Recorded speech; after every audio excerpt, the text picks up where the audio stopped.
It is about time that we decide right away the pending motions before us. Mr. President, the Filipino people are watching. The Filipino people are listening.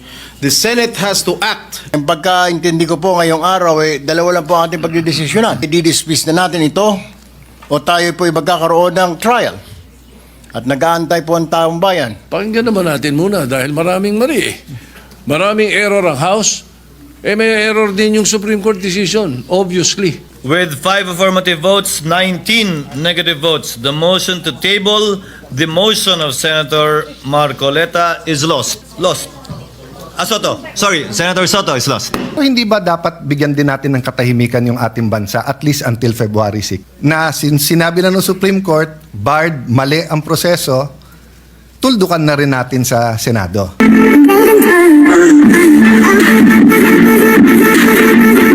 Senator Erwin Tulfo is recognized. You may proceed, sir, if the gentleman will so yield. Yes, Mr. President. Ginoong Pangulo, bilang bagong senador, ako po nais ko pong maliwanagan dahil kanina pa po ako nagugulamihanan sa mga pangyayari.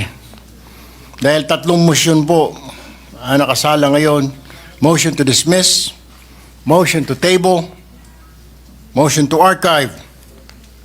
Yung pagkaintindi ko po ngayong araw, dalawa lang po ang ating pagdidesisyonan. Kung tayo ay i-dismiss na natin ito, o tayo po magkakaroon ng trial. At nag-aantay po ang taong bayan. At lumalalim na po ang gabi.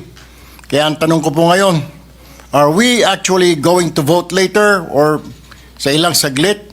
At ano po ang ating pagbobotohan, Ginoong Pangulo? Yan lamang po. To answer the query of the good gentleman, there are only 2 pending motions.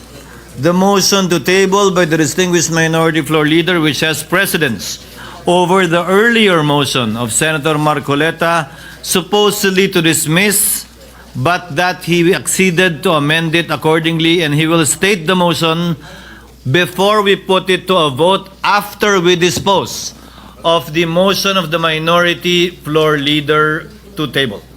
So dalawa lang po yung pagbobotohan at dahil sabi ng kagalang-galang ng puno mayoriya na kayo na po yung huling magmamanifest, tutungo na po tayo doon.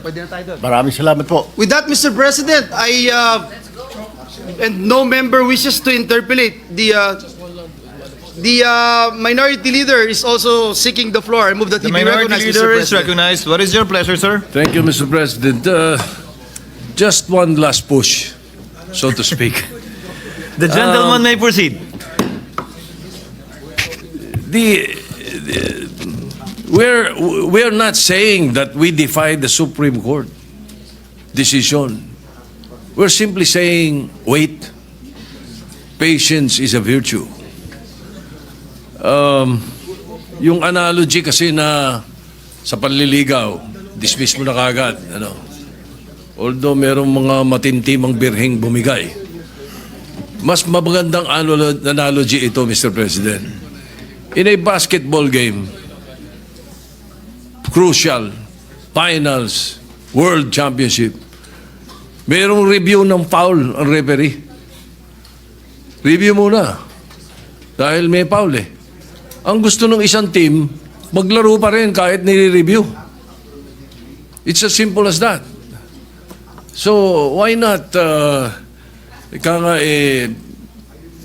listen to the possibility of not dismissing but not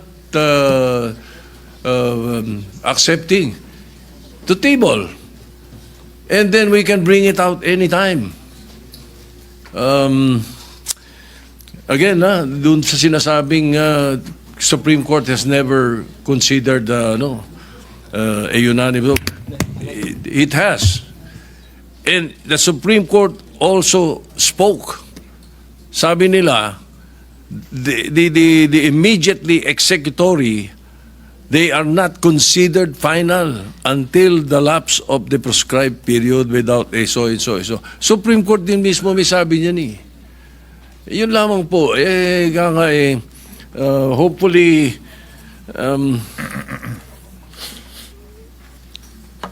kung speculation ang pinag-uusapan natin, stating that the Supreme Court will not reverse its unanimous decision is also speculative. So, pagbigyan natin to, Mr. President, sumusunod tayo, pero ilagay naman natin sa lugar. Medyo, ang Senado naman dapat itaas natin ang integridad, reputasyon. Hindi tayo, pag sinabi tumalon, tatalon. Pakinggan naman natin muna dahil maraming mali Maraming error ang House. May error din yung Supreme Court decision, obviously. So you cannot right a wrong by another wrong. Thank you, Mr. President. Noted. Senator Allen. Mr. President. Mr. President. Mr. President. Yes, Mr. President. So, I'm discussing with the minority leader, trying to pursue a wording that will articulate our collective intent of the Senate. May I just mention and have a few, maybe 2 minutes with what Senator Risa, the esteemed senator, said. Yung spirit kasi ng Constitution, once ka lang pwede ma-impeach sa isang taon. At very clear po, pati po yung esteemed, I do recognize our the former chairman of the COMELEC, who, if he did not qualify me, I would not have become a councilor. Christian Munsod, our esteemed legal luminaries are here po. Alam niyo po, in all the books nakalagay doon, bakit may 1-year ban? Kasi nga, hindi daw dapat guluhin ng guluhin yung impeachable officer all throughout the year. Dapat isa lang. So yung spirit ng decision, nung sinabi ng BARD na, bigyan mo siya hanggang 1 year, hanggang February 6. Pero lumabas tayo sa legal. Ipa-floating muna natin to. I-dribble muna natin. Tignan muna natin. When is the soonest that the Supreme Court can decide? The next 15, 30 days? By September 1, simula na ng budget hearing sa House. By late September, simula na tayo sa Senate. Baha, DepEd, gamot, trabaho, lahat yan, inaasikaso natin. Kung walang choice at isasabay natin impeachment hapon, impeachment umaga, legislation, bakit hindi? Pero hindi ba dapat bigyan din natin ng katahimikan yung ating bansa at least until February 6? Na sinabi na ng Supreme Court, barred, mali ang proseso, tuldukan na rin natin sa Senado. So, ang isa na lang po ang pinag-uusapan natin, which I want to give honor and thank the minority leader na, pero may appeal. So, whether or not the Senate says tuldukan na natin, nandun pa rin sa Supreme Court yung appeal. Would it be acceptable both to Senator Marcoleta and to the minority? What if we word the motion that we move to adhere to the decision of the Supreme Court in Duterte versus period? Huwag na natin ilagay sa dulo kung dismiss, area. Merely adhering. Kasi nasa decision naman, nasa loob na naman ng decision na void ab initio and executory right away. So, I don't know if that's acceptable. No? I'm trying to think of a word. Adhere. Even obey kasi baka ma-misinterpret na because some of us say na wala tayong choice to obey, some think na wag tayo subservient, di ba? But adhere might be a good word. Senator Marcoleta, are we getting closer or medyo lumayo? I think, Mr. President, we're getting closer, except that we should put some operative words there that would indicate the closure of this very issue. Mr. President, what if it's we move to for the Senate to adhere to the Senate to the Supreme Court decision in Duterte versus House of Representatives and hereby terminate whatever unless or until certain time na may Mr. President, may I ask the good sponsor, can we mention the appeal?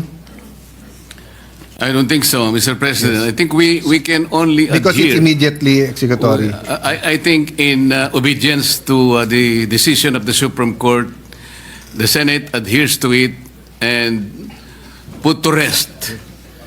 Let me put it another way, Mr. President. If a motion is approved to act upon the decision and to adhere to the decision, am I correct, Mr. President, that that will be the decision, that will be in our journal, and then by operation of administrative process in the Senate, everything that has to do with the impeachment will be sent to the archives? That is correct, Your Honor. That is the Yeah, I yield to administrative procedure Yes. that will logically follow.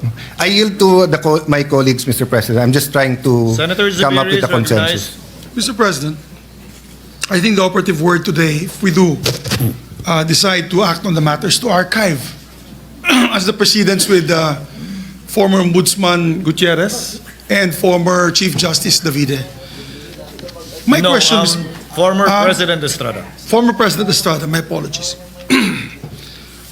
Today, one of our Senate resolutions was archived. This is resolution number 35. And it's really simple, a simple amendment to the rules. But my question, Mr. President, is nothing can stop us from pulling it out of the archives and taking it over once again in plenary. Is that correct, Mr. President? That is correct, Your Honor. Besides, although the Supreme Court said that the Senate never acquired jurisdiction and that the articles of impeachment are void, null and void ab initio from the beginning, we cannot deny the fact that the articles of impeachment were in fact sent to the Senate, that the Senate convened and sent out certain orders and summons, and these are all part of the records. So it's but natural, although it was declared unconstitutional and that the Senate never acquired jurisdiction, for us to still include that as part of the records of the Senate, because it is part of the Senate's history. Yes, and precedence tells us that we have done so in the past. That is correct, Your Honor. So, would it be proper to say that it will be archived without prejudice to the decision from the final decision of the Supreme Court from the motion for reconsideration? I mean, it's the same thing, without prejudice. We do that with the bills. We approve it on second reading without prejudice. But each and every one of us here questioning second reading approval, they have 3 days in which we can act upon it. Well, Your Honor, whether you state that or not, we can bring it out of the archives by a majority vote anyway. So it's at the Yes. pleasure. It's with the pleasure of the body if Yes. the body will agree to include that phrase or not. But Thank you in for the relation to clarity, Senator Mr. President. Cayetano's suggestion, Senator Marcoleta, if we simply vote in your case, not the motion to table, to adhere, once that decision becomes final, meaning to say after the lapse of the period for a member who voted with the winning side, on the winning side, to seek a reconsideration, the natural effect, without being included in your motion today, would be to archive it. And by virtue of the manifestation of former Senate President Zubiri, if circumstances change, nothing prevents the body, plenary, from making the corresponding motion, putting it to a vote, and reflect the change in circumstances, if any. That will be acceptable, Mr. President. Thank you, Your Honor. Senator Sotto? Mr. President, somehow parallel to what you're discussing, perhaps we could consider, no, and I would like to call the attention of the original proponent of this position, Senator Alan Cayetano, who was former Speaker of the House, to adhere to the Supreme Court decision upon its final disposition. In meantime, table or archive upon whatever your pleasure would be. At least, maliwanag sa atin na upon its final disposition, na may motion for reconsideration. We're still giving that chance of a motion for reconsideration. If I may, Your Honor, if you will indulge me, if I may state the working motion, to adhere to the July 25, 2025 decision of the Supreme Court declaring the articles of impeachment null and void ab initio, and that the Senate did not acquire jurisdiction over the same. We can stop there. And then, as I said, after the vote becomes final, on Monday or Tuesday, if no one will seek a reconsideration, to archive it. If there is no change, then it remains in the archives and nothing needs to be done. If the Supreme Court reverses itself, however possible or impossible that may be, then we will entertain a motion to bring it out of the archives. Bring it out of the archives and act accordingly again in obedience to the Supreme Court decision. So, Ang problema, Mr. President, when we say that the Senate has not acquired jurisdiction, ayon tayo sa sinasabi ng Supreme Court decision nilang ito, na maraming nagsasabi na hindi tama. Dahil tinawag nyo to ng June 9 nag-oath ang Senate President. Nag-oath yung iba ng June 10, nag-motion, nag-robe pa nga Hindi naman pwedeng pampelikula lang yun, pang-TV lang yung robe na yun. You convened. So hindi pwedeng sabihin ng Supreme Court that you never acquired jurisdiction. February 5, 4:15 p.m., the Senate President's Office and the Senate Secretariat received the articles of impeachment. I'm sorry, Minority Leader. Legally, when you say the Senate never acquired jurisdiction, it does not deny the fact that we convened. That is a totally different matter. It says that since the articles of impeachment violated the one-year ban, that we never supposedly acquired jurisdiction. Not that we never did when it was not yet barred by the Supreme Court. That factual situation still exists and is part of our records. As I said, that's why the better alternative is to archive it, because it was part of what actually happened, transpired, and it's part of the Senate's history. But having said that, without belaboring the point, if agreement cannot be reached, then we can proceed to dispose of the motion of Senator Sotto, our distinguished minority floor leader, to lay the motion of Senator Marcoleta on the table, and depending on the outcome of that vote, should it not be favorable to the movant, then we proceed to act on the motion of Senator Marcoleta. If it is favorable to the movant, the distinguished minority floor leader, then there is no need to proceed with the motion of Senator Marcoleta. Senator Lacson. Mr. President, we have to determine first if Senator Marcoleta has legal standing in filing his motion to dismiss. He will amend this motion later. We will first decide on the motion. So there's amendment to the motion. Yes. And then let's hear his motion, Your Honor. Yes. Mr. President, the lady from Antique is seeking the floor. I move the TB. Senator Legarda is recognized. What is your pleasure, ma'am? Thank you, Mr. President. It's been 3 hours and a half with the very enlightening discussions. I just wanted to clarify, and actually, may I convey that there is a sliver of a difference between the two motions, so I wanted to be clarified. The original motion to dismiss, I believe, has been amended based on the discussions to the motion to archive. Yes. And the motion to archive, in my understanding, based on all the explanations, would be without prejudice to the reopening of the possibility after the Supreme Court conveys its ruling on the motion for reconsideration. Yes. And therefore, in the possibility of the event that it reverses itself, then we would act accordingly. That is correct. Yes. On the other hand, there is a motion which takes precedence, and that has been the motion of the minority leader to lay on the table the motion.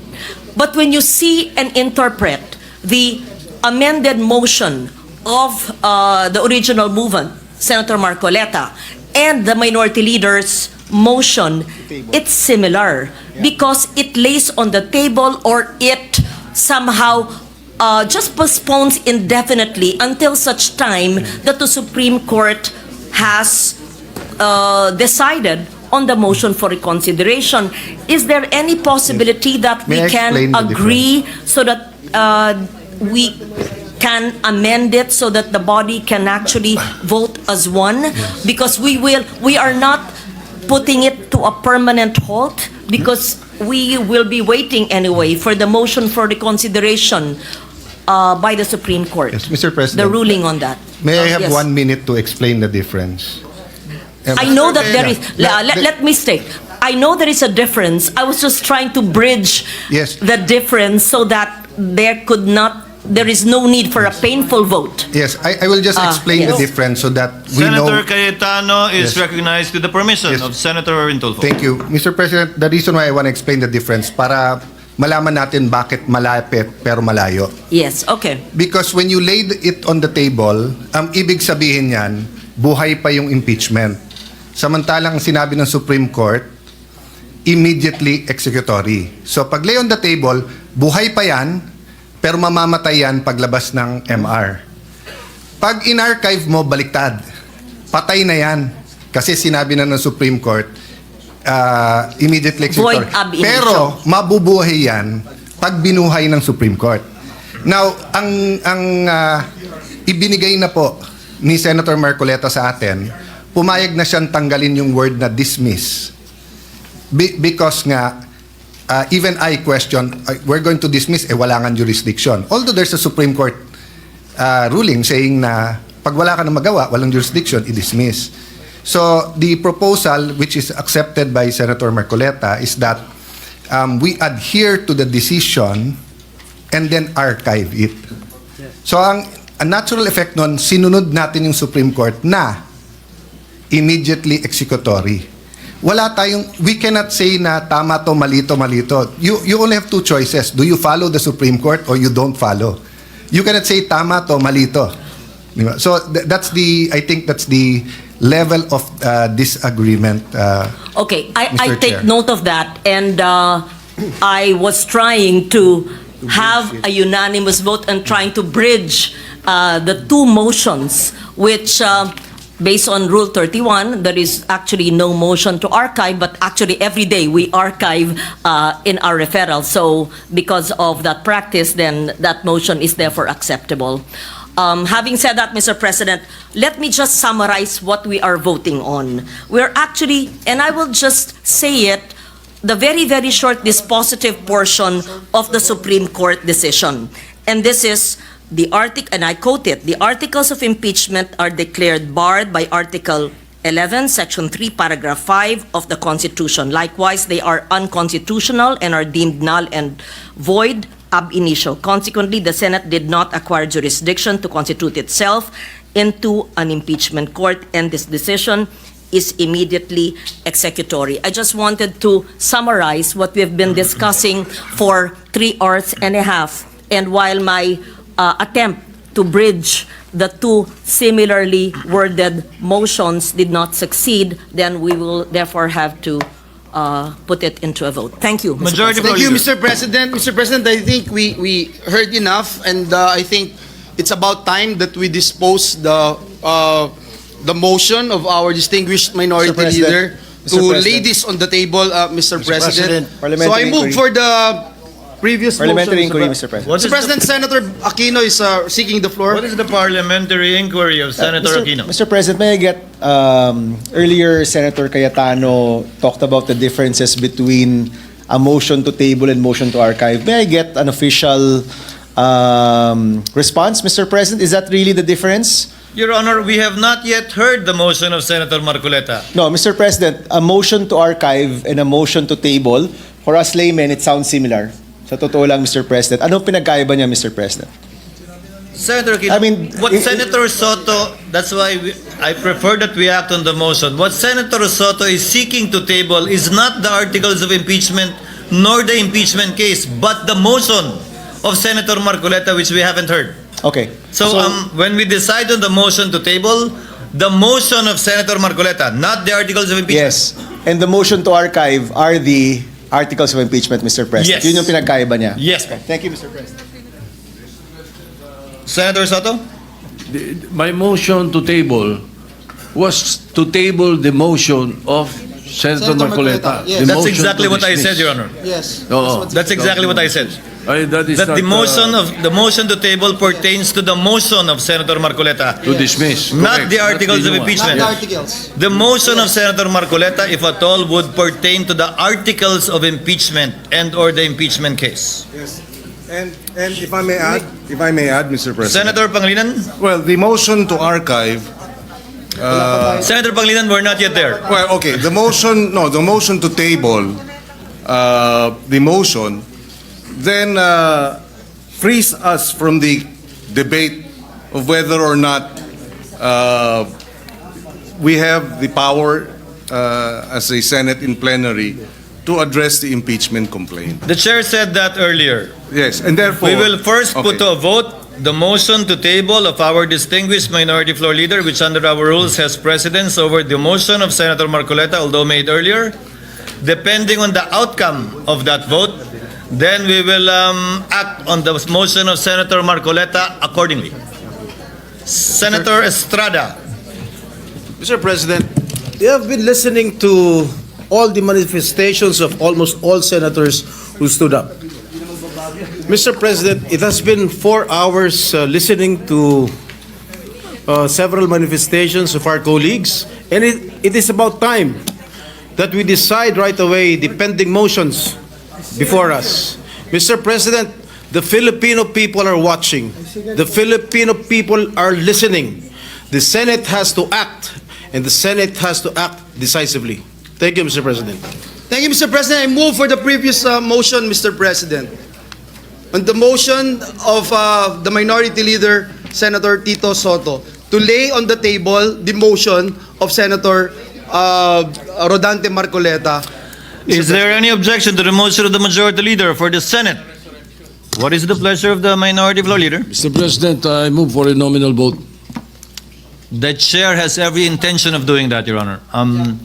There is a motion to vote on the motion of Senator Sotto to lay on the table the motion of Senator Marcoleta pertaining to the articles of impeachment vis-a-vis and in light of the Supreme Court decision of July 25, 2025.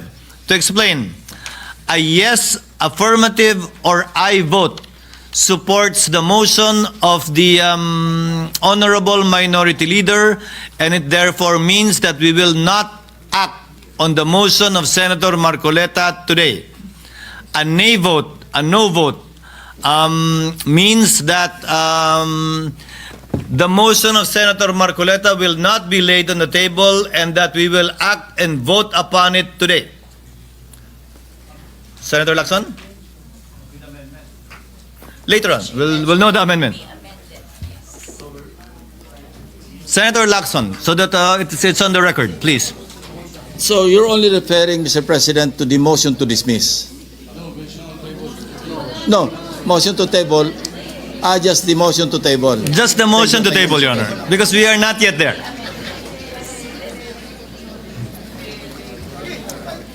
There being no objection, the motion is of the... Yes, Senator Zubiri. Yes, Mr. President, being a former Senate President and being former Majority Leader, I'd like to ask the audience to restrain from commenting or laughing, please. Well, we are in a, for me, it's a sacred place. It is in the August chamber of the Senate that we have decorum.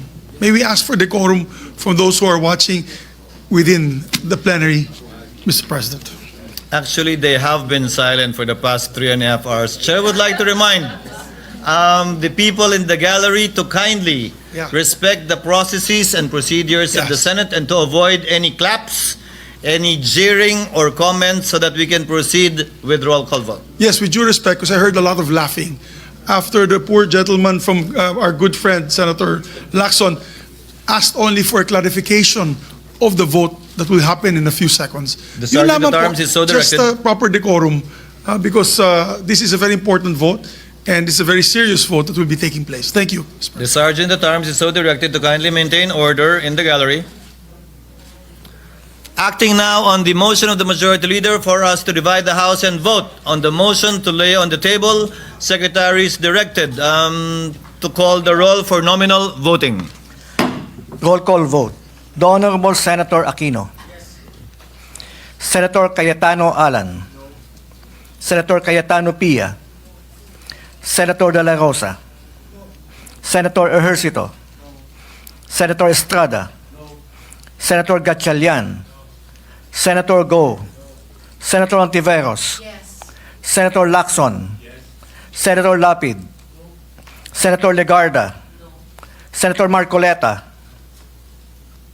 Senator Marcos, Senator Padilla, Senator Pangilinan, Senator Soto. May I register my vote, Mr. President? The Minority Leader may proceed. Thank you. Mr. President, the Supreme Court decision is now pending appeal. It is prudent to wait for the results rather than prematurely archiving, if not dismissing, because I know for a fact, once it is archived, it is dead. So what happens if the Supreme Court reverses itself? Clear and blatant errors are present in the ruling of the Supreme Court. First, they misunderstood the legislative process in assuming that the 19th Congress adjourned sine die in February 5. Grave error. Thus effectively dismissing the first three complaints, paving the way for them to say na ano pala, yung 1 year ban binayolate. The archiving of the three complaints were done after the initiation of the fourth complaint. The 1 year ban did not set in.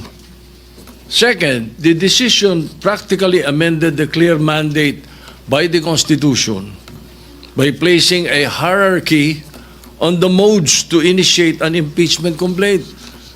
Parang wala na yung third option. Third, the Supreme Court retroactively applied the new definition to the present case in the violation of the doctrine of operative facts, thus voiding as well the impeachment proceedings of former President Estrada and Chief Justice Corona. They did not interpret the Constitution, Mr. President. They amended the Constitution. So lastly, the Supreme Court now has the chance to rectify these errors in its decision. So I was hoping to table the motion so that we can let us afford them this opportunity for the benefit of future impeachment processes and to uphold the clear mandate of the 1987 Constitution. All we needed to do was wait a little. And so I will have to register a yes vote. I know it will be a vote in the minority, but I have always voted in the minority in many issues in the Senate since 1992 up to the present. Always prayed I was wrong. Unfortunately, I was always right. My God, have mercy on your decision. I vote yes. Noted. Secretary will please continue. Senator Tulfo Erwin, Senator Tulfo Rafi, Senator Villanueva, Senator Villar Camille, Senator Villar Mark, Senator Zubiri, Senate President Escudero. No.